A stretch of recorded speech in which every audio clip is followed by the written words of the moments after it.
అందరికీ నమస్కారం. నేను గౌరవ్ బీరప్ప, తెలంగాణ రాష్ట్రీయ లోక్దళ్ అధికార ప్రతినిధిని.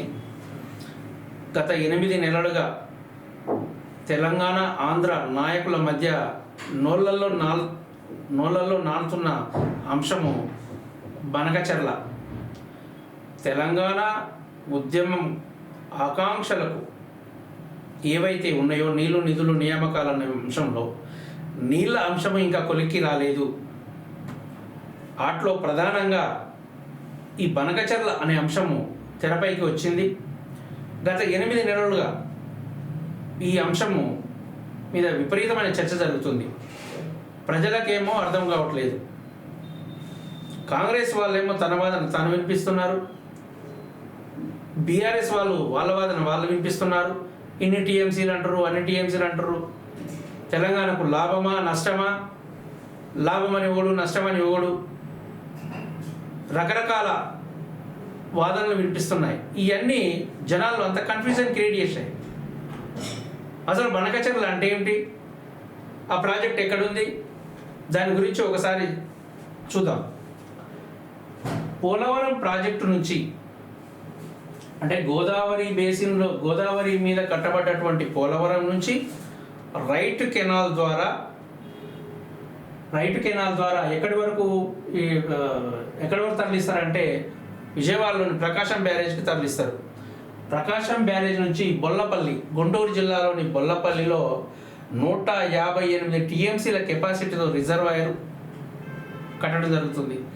అందులో నింపిన తర్వాత ఈ బొల్లపల్లి నుంచి బనకచెర్ల, నంద్యాల జిల్లాలోని బనకచెర్ల ప్రాంతంలో ఒక రిజర్వాయర్ కట్టబోతున్నారు.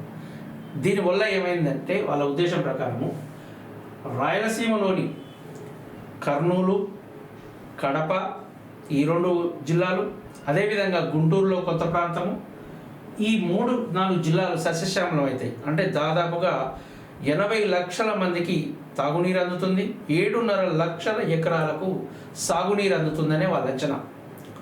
80,000 కోట్ల అంచనాతో ప్రారంభించారు. దానికి రకరకాల అనుమతుల కోసం కేంద్ర ప్రభుత్వం దగ్గర అర్జీ పెట్టుకున్నారు. అయితే ఇక్కడ మనం చర్చించాల్సిన అంశం ఏంటంటే ఈ GRMB, Godavari river management board కావచ్చు, KRMB Krishna river board management కావచ్చు, వీటి నుంచి అనుమతులు తీసుకున్న తర్వాతనే కొత్త ప్రాజెక్టును ఏర్పాటు చేయాలి అని 2014లో వచ్చినటువంటి విభజన చట్టంలో క్లియర్గా చెప్పడం జరిగింది. అంటే ఏపీ ప్రభుత్వము violation of AP reorganisation act 2014 Telangana నుంచి వచ్చిన మొట్టమొదటి వాదన. ఈ చట్టాన్ని వీరు దురుద్దేశపూర్వకంగా చేస్తున్నారు. ఒకవేళ ఈ అనుమతి కావాలంటే ఏం కావాలి, అపెక్స్ కౌన్సిల్ అనుమతి తీసుకోవాలి, తర్వాత 2 రాష్ట్రాల సీఎంలు అంగీకరించాలి. ఇచ్చినటువంటి అనుమతులు ఏవైతున్నాయో అనుమతులు చట్టబద్ధంగా అన్నింటినీ తీసుకున్న తర్వాతనే మొదలు పెట్టాలి. కానీ అవేవి చేయకుండా కొత్తగా ఏర్పడ్డటువంటి తెలుగుదేశం ప్రభుత్వము ఏకాఏకన స్టార్ట్ చేయడం జరిగింది.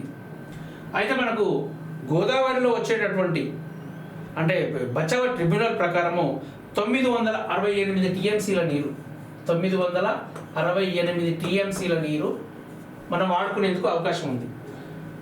మొత్తం దీంట్లో ఉన్న కెపాసిటీ 1496 టీఎంసీగా బచావ్ ట్రిబ్యునల్ చెప్పింది.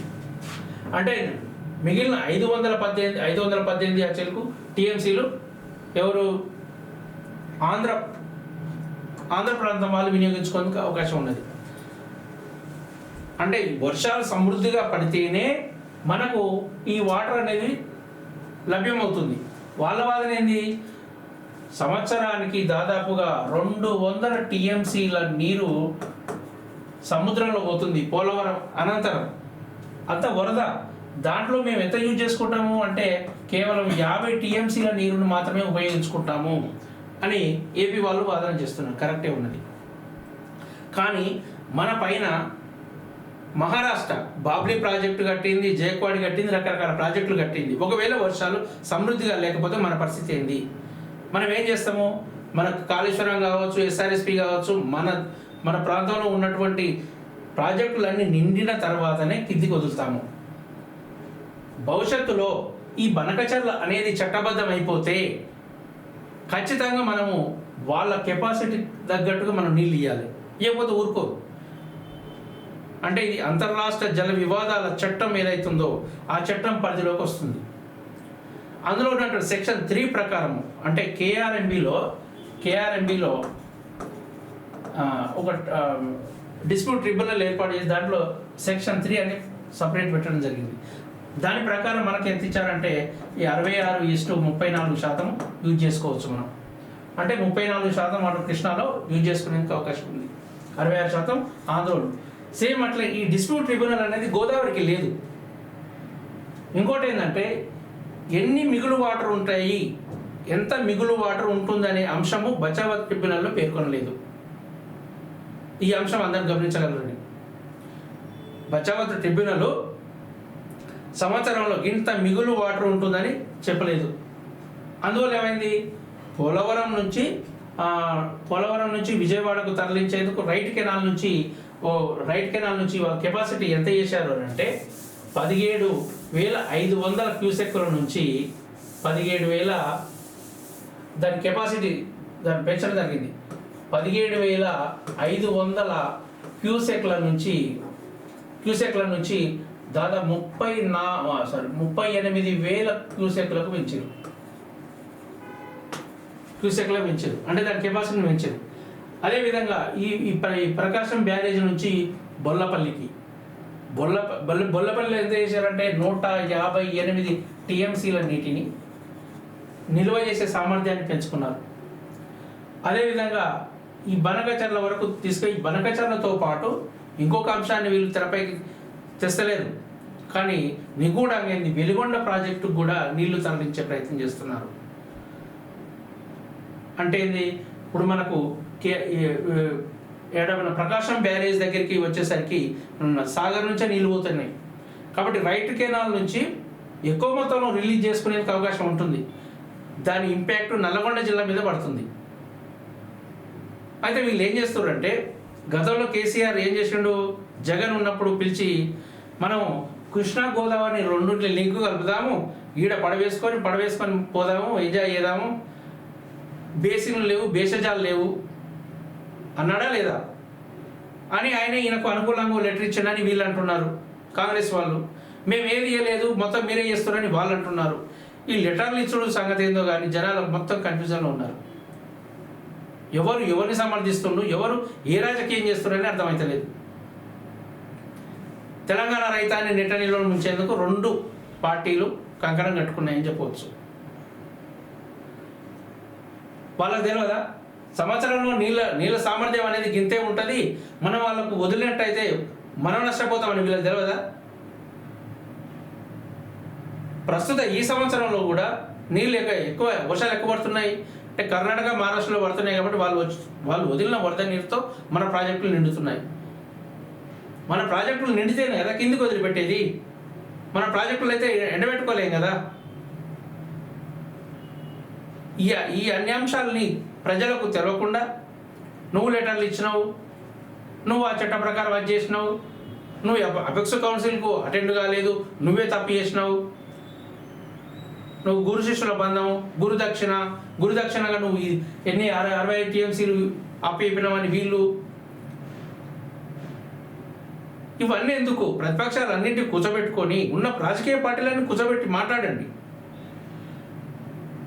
జరుగుతున్న పరిణామాలు చూడండి. ఇంకా ఏంటంటే ఇక్కడ పర్యావరణ అనుమతుల కోసం బొల్లపల్లి రిజర్వాయర్ నుంచి ఈ బనకచర్లకు నల్లమల్ల ఫారెస్ట్ నుంచి టన్నెలు దూతారంట. అంటే ఇక్కడ నుంచి ఇక్కడ వరకు మన పోలవరం నుంచి బనకచర్లకు దాదాపుగా 417 కిలోమీటర్ల దూరం ఉన్నది. 417 ఇన్ఫ్రాస్ట్రక్చర్ చాలా అవుతుంది. 80,000 కోట్లు ప్రతిపాదన 80,000 కోట్లు, కానీ అది కంప్లీట్ అయ్యేసరికి 1,00,00,000 కోట్లు అవుతాయి.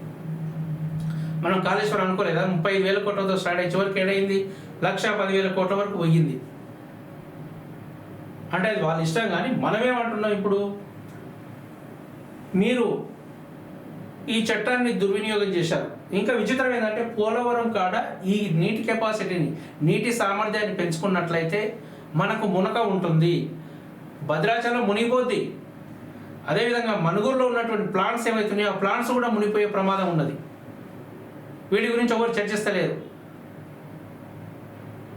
ఇన్ని అంశాలు పెట్టుకొని కూడా ఇంకా రాజకీయం చేస్తున్నారు. అంటే కేంద్రంలో బీజేపీ అధికారంలో ఉన్నది, బీజేపీ కేంద్ర ప్రభుత్వంలో వీళ్ళు కూడా భాగస్వాములు కాబట్టి అనుమతులన్నీ క్లియర్గా తెచ్చుకోవచ్చు, వెంటనే తెచ్చుకోవచ్చు. నేను చెప్పిందే నడుస్తుందని చంద్రబాబు నాయుడు ఏం చెప్పిండో దానికి అనుగుణంగా రేవంత్ రెడ్డి, అంతకన్నా ముందు జగన్ సపోర్ట్ చేస్తానికి కేసీఆర్. అంటే వీళ్ళంతా ఒకటి, ప్రజలంతా ఒకటి. రైతాంగం ఏమైపోయినా వీళ్ళకి పర్వాలేదు, అంతే కదా. ఏం ఆలోచిస్తున్నారు మీరు? సమాజానికి ఏం మెసేజ్ ఇవ్వదలుచుకున్నారు?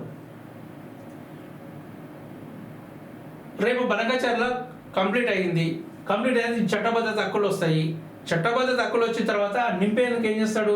మన మీద ప్రెషర్ చేస్తాడు. ఇప్పుడు చూస్తలే మన కావేరీ ఇష్యూలో కర్ణాటక, తమిళనాడు ఎంతవరకు పోతున్నాయి? జనాలు కొట్టుకునే దాకా వచ్చాయి. రైతులు ప్రతిసారి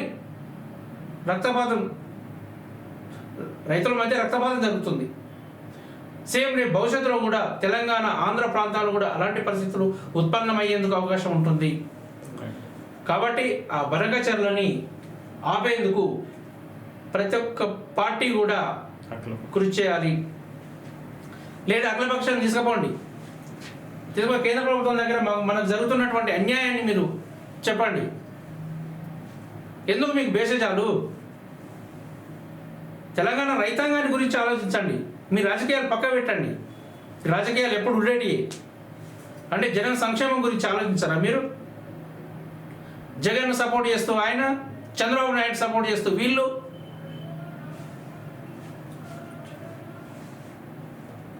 భవిష్యత్తులో ఇలాంటి జరగకుండా ఇప్పటికైనా కళ్ళు తెరిచి ఆలోచించండి. బనకచర్లని ఆపండి, తెలంగాణ రైతాంగాన్ని కాపాడండి. జై తెలంగాణ.